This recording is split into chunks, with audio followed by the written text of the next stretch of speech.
പറയുന്നു, ഈ UDF ഗവൺമെന്റിനെ കൊണ്ടും മുൻപേ പെർമിറ്റ് എന്ന സമ്പ്രദായം കേരളത്തിൽ മുഴുവൻ നടപ്പിലാക്കാൻ ലക്ഷ്മൺ പ്രതിജ്ഞാബദ്ധമാണ്, നടപ്പിലാക്കുക തന്നെ ചെയ്യും.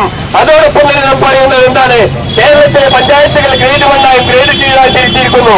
ഏതാനും കെട്ടിടങ്ങൾക്ക് നിർമ്മാണ നിയമത്തിന്റെ അനുമതി വേണ്ട, ഏത് രീതിയിൽ നിർമ്മാണം ഉണ്ടാക്കാം. ഫ്ളാറ്റുകൾ 3000 സ്ക്വയർ ഫീറ്റ് ഫ്ളാറ്റുകൾ ഉണ്ടാക്കാം, 1600 ചിറ്റിലാൻ ഫ്ളാറ്റിന് സ്ക്വയർ ഫീറ്റുള്ള കമേഴ്ഷ്യൽ കെട്ടിടം ഉണ്ടാക്കാം.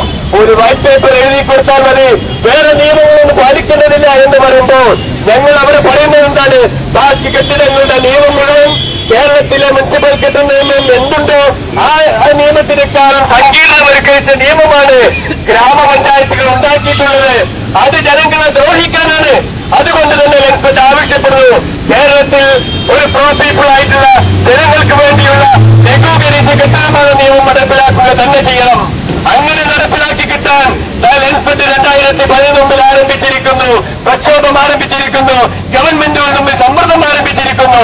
ആ സമ്മർദ്ദവും പ്രക്ഷോഭത്തിനും കണ്ടുകൊണ്ടും കേട്ടുകൊണ്ടും ബഹുമാനിയായ നമ്മുടെ പഞ്ചായത്ത് വകുപ്പ് മന്ത്രി ഡോക്ടർ MK മുനീർ നമ്മളെ 3 വട്ടം ചർച്ചയ്ക്ക് ക്ഷണിച്ചു. 3ാമത്തെ ചർച്ചയിൽ അദ്ദേഹം നമുക്ക് വാക്ക് തരികയുണ്ടായി, ഫെബ്രുവരി 15 ഉള്ളിൽ തന്നെ ഡ്രാഫ്റ്റ് ഇതിനെ പ്രഖ്യാപിക്കുമെന്ന്.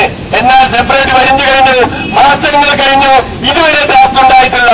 ആ ഡ്രാഫ്റ്റ് ഇല്ലാത്തതിന്റെ കാരണം ബ്യൂറോക്രാറ്റുകളാണെങ്കിൽ, നിയമം നടപ്പിലാക്കി തെരഞ്ഞെടുക്കപ്പെട്ടവരാണെങ്കിൽ അവർക്കെതിരെ ജനങ്ങൾ അണിനിരത്തിക്കൊണ്ട് ആ നിയമം നടപ്പിലാക്കി കിട്ടുന്നവരെ സമരം നടത്തുകയും അത് നേടിയെടുക്കുക തന്നെ ചെയ്യും എന്നാണ് എനിക്ക് പറയാനുള്ളത്.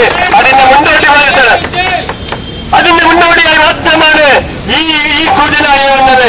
ഈ സൂചന കൊണ്ടും സംസ്ഥാന ഗവൺമെന്റും ബ്യൂറോക്രാറ്റുകളും കാരണം പഠിച്ചില്ല എങ്കിൽ അത് പഠിപ്പിക്കേണ്ട അവസ്ഥ ഉണ്ടാകുമെന്നാണ് എനിക്ക് നിങ്ങളോട് പറയാനുള്ളത്.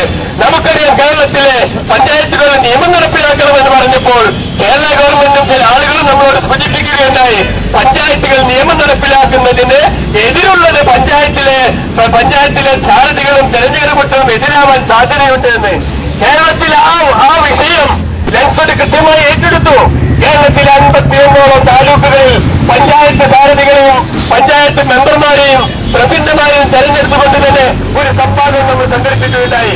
ആ സംവാദത്തിൽ 51ഓളം ശില്പശാലകളിലും മുഴുവൻ പഞ്ചായത്ത്